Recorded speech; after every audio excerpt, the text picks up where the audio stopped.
Hello and welcome to my channel Study Chit Chat, and we are on the journey of ratio and proportion. Now let's do some word problems based on this.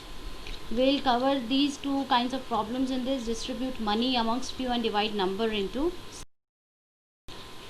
problem. Let's start this first problem. Divide rupees 5600 between A, B and C in the ratio 1:3:4. Okay guys, I'll try to give you more than one solution to the problems, and you can choose whatever you are comfortable with. You don't need to go by both of the methods. You don't need to understand both. But yes, if you are pretty comfortable with anyone, I'm giving you the choice. You can be with any one of the method, and you can continue with the same method in all the problems. So let's start with the first method of solving it. Divide this money in this ratio 1:3:4. Let's start with this first method. Let's assume the ratios are x, 3x and 4x. You know we can do this. And this is simply like we are multiplying the constant x with all the three ratios. Just to think. Okay. Now let's assume the ratios are x, 3x and 4x. Now the linear equation would be very simple. These are the three parts into which this money is divided. So simply the sum of these three parts would be equal to 5600. Correct. So now x plus 3x plus 4x equal to 5600. The sum would be 1 plus 3 plus 4 is 8. 8x is equal to 5600. 5600 will get divided by this 8. So x is equal to 700. Now we can get simply first ratio as x. So 700 rupees. Second ratio as 3x. So 3 into 700 as 2100 rupees. And third ratio is 4x. So 4 into 700 is rupees 2800. Let's do it using this second method. See, there is one more method by which we can continue this problem. Let's start from the question here. We have to divide the money into the ratio 1:3:4. Now let's first take the sum of all terms. 1 plus 3 plus 4 is 8. Now first ratio, what can we write it as? You must have done it, or you can understand it like this. For example, these 1, 3 and 4 are parts of a circle. Then if we want to mention the one part, I'm not saying the first part, I'm saying one part in fractional form, we can simply write it as 1 by 8. The second part can be expressed in fraction as 3 by 8, and third part can be expressed in fraction as 4 by 8. We will continue using this approach in this method. So first ratio would be 1 by 8 of the total amount. So 1 by 8 is this total amount is 5600. So 1 by 8 into 5600, which gives us 700. Second ratio would be 3 by 8 of the total amount, that is 3 by 8 into 5600. So this 8 and 5600, 8 will cancel it, we will get 700. 7 into 3 is 2100 would be the second ratio. Third ratio will be 4 by 8 into 5600. Again 8 will cancel it as 700, and we'll get 4 into 7, 2800. So three parts are 700 rupees, 2100 rupees and 2800 rupees. These are the three parts. Now one more thing I'm gonna tell you here. These word problems should be checked. If you have time, you should check whether your answers are correct or not. Sometimes it is very easy to check. Sometimes this checking may take a bit of your time. So you should apply this method smartly, whether you want to go for this checking or not.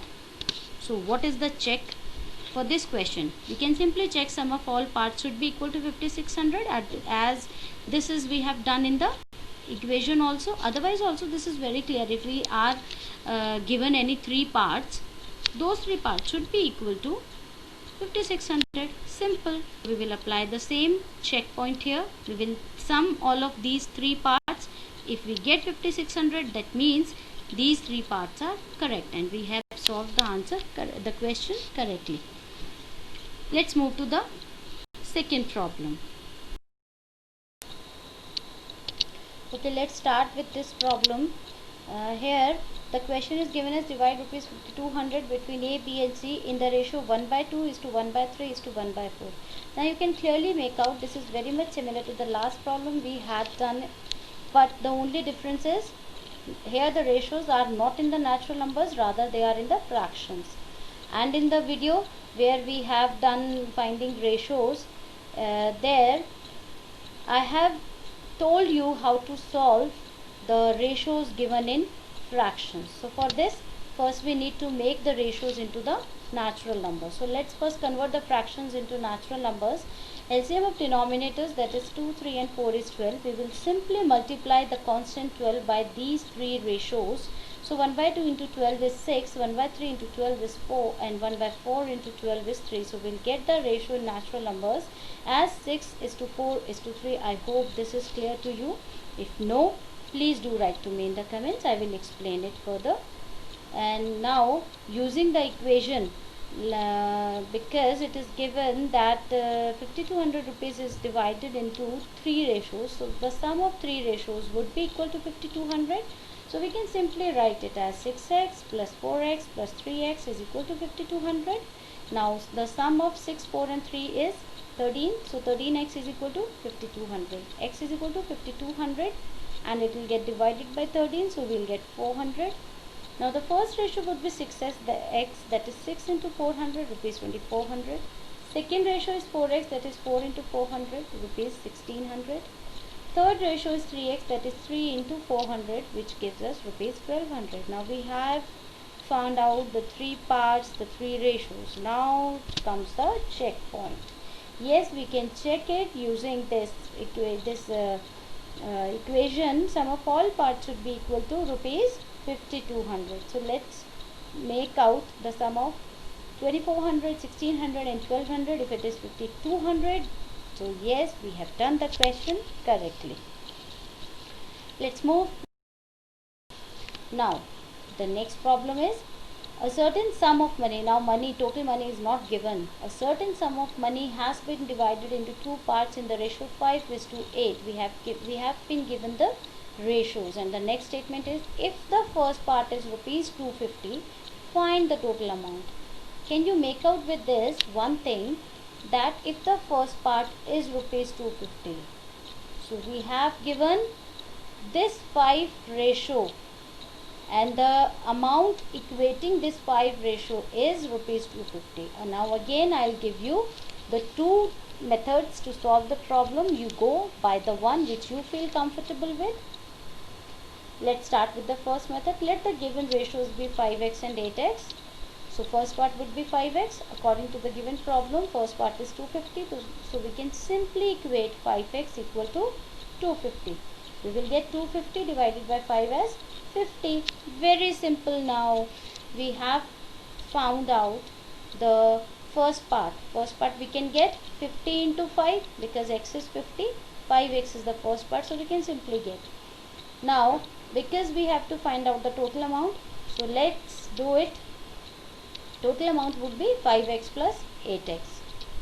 So yes, 13x is equal to 13 into 50. Why? Because we have put the value of x as 50. So 13 into 50 is 650. Now the total amount is rupees 650.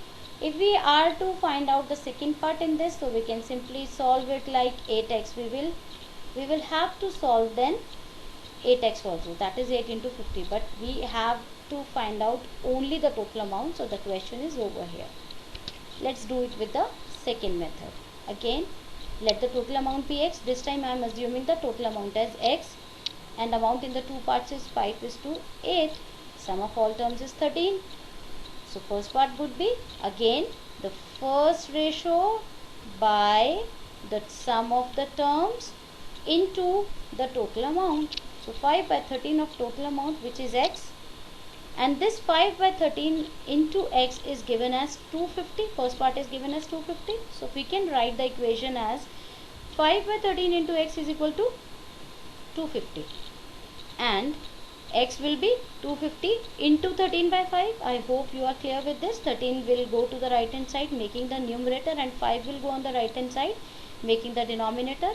5 and 250, this 250 will get cancelled by 5. We will get 50. 50 into 3 as 650. This time we are getting the value of x, which is total amount. So we are simply getting the final answer. So total amount is 650. Don't get confused in the two. I'm again saying you just go by any one method. Try to understand one method. If you can understand both, that is very good, but you should always go by, you should continue your you should continue solving the problems using the one method. But yes, you must be clear with this. It will be good for you. Again, the checking point would be 5 by 13 of 650 should be equal to 250. This is the checking point. This was about the questions. We'll do some further questions in the next series. I hope this all is well understood. If you still have any doubts, please do write to me in comments. And guys, thank you for giving a good number of views to my previous videos. But one thing, you are watching the videos but not giving the likes. Please subscribe the channel if you really like this. See, this all is taking a lot of efforts, and I'm putting all the efforts to make these videos as best as I can. So please subscribe the channel, like the videos, and yes, press this bell button. What will happen with this? If you press it, you will get the next videos, the notification about the next videos. Thank you.